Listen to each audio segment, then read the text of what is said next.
O romantismo foi um movimento estético e cultural que aconteceu entre os séculos XVIII e XIX, que deixa para trás valores clássicos e inaugura a modernidade. Um dos principais autores do movimento romântico foram na Inglaterra, de Lord Byron, na França, Victor Hugo e em Portugal, Almeida Garrett e Camilo Castelo Branco. O romantismo em Portugal surgiu em contexto de alguns fatos históricos, como a Revolução Francesa de 1789, a invasão de Portugal pelas tropas de Napoleão Bonaparte em 1807, a chegada da família real ao Brasil em 1808 e a independência do Brasil em 1822. A obra considerada o marco do romantismo em Portugal é Camões de Almeida Garrett, lançada em 1825.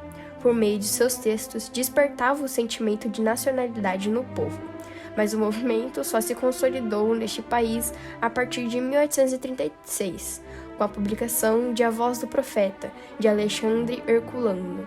Nessa época, o país passava por uma profunda crise econômica, política e social, situação que se agravou com a expansão napoleônica.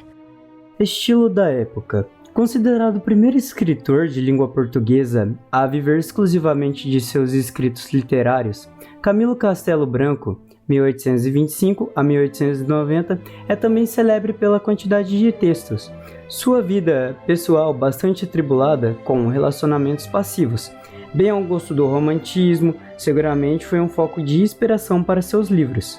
Durante quase 4 décadas, de 1851 e 1890, escreveu mais de 260 obras, numa elevada média de mais de 6 por ano.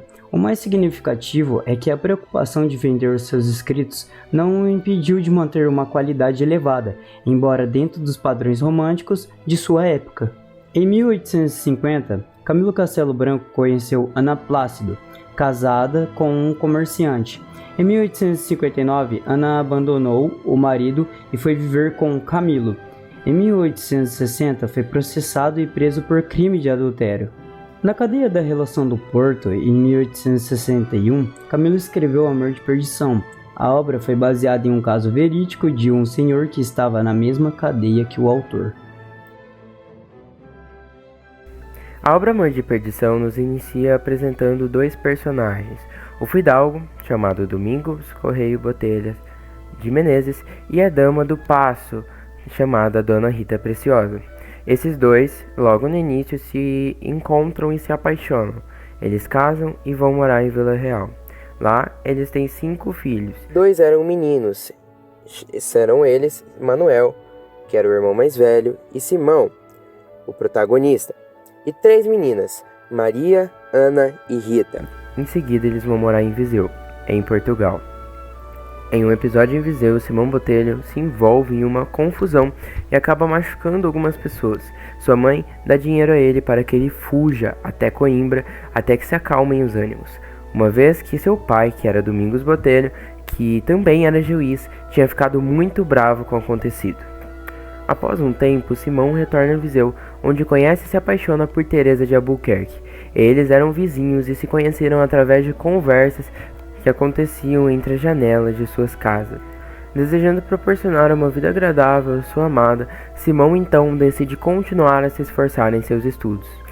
Então, no último dia antes de retornar a Coimbra para voltar a estudar, ele conversava com Teresa pela janela, até que o pai da jovem, Tadeu de Albuquerque, percebeu e irritado a puxou pela mão.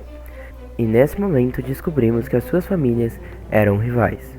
O pai de Teresa ficou extremamente irritado com esse romance.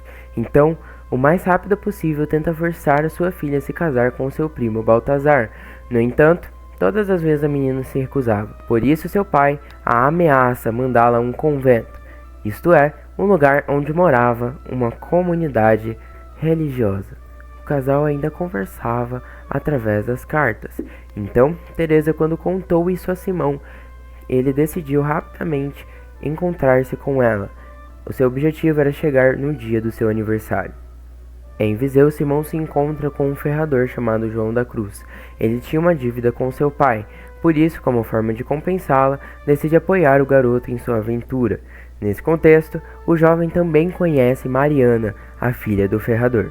Depois de se estabelecer em Viseu, na casa do ferrador, Simão ele tenta se encontrar com a sua amada 2 vezes, porém suas tentativas são completamente frustradas pela intervenção do primo Baltazar. Teresa ainda não superava Simão e seu pai sabia disso. Então, Tadeu decide colocar Teresa em um convento local.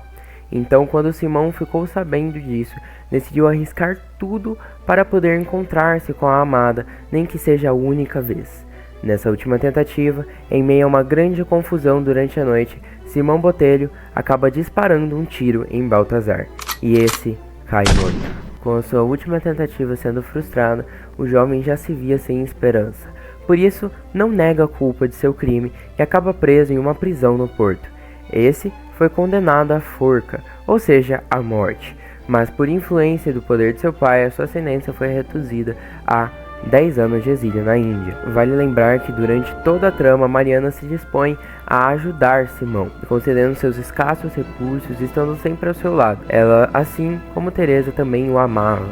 Durante o tempo de prisão, sempre lhe fazia visitas e, mesmo que angustiada, intermediava as cartas entre Simão e Teresa. Nesse contexto de prisão, Simão reconhece que Mariana era uma boa moça. No entanto, de ser impossível se casar com ela, pois ele amava muito a Teresa. Cartas vão e vêm e ambos vão perdendo a esperança de se reencontrarem, até que Teresa entra em depressão profunda. Desesperançosa com seu futuro, então, ela decide pôr fim à sua vida. No dia em que Simão iria embarcar para o exílio, vê um vulto no alto da torre de um convento. Este vulto lhe acenava com um lenço, e enfim, ele desapareceu. Essa foi a última vez e a única vez que Simão viu a sua amada. Enquanto embarcava, o comandante do navio chega com a notícia que Teresa havia se suicidado. Em seguida lhe trouxeram as últimas cartas que ela lhe escrevera, e o primeiro parágrafo dizia: É já o meu espírito que te fala, Simão. A tua amiga morreu, a tua pobre Teresa. A hora em que leres esta carta, se meu Deus não engana, está em descanso.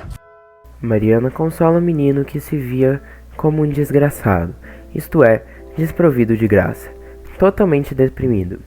No dia seguinte, às 3 horas da manhã, Simão acorda com febre. Esta não o deixou. Após 9 dias sem amparo no meio do mar, Simão morre, dando fim a esse trágico romance. Então, Simão é lançado ao mar, e Mariana pula junto e morre abraçada ao jovem que tanto o amou em silêncio.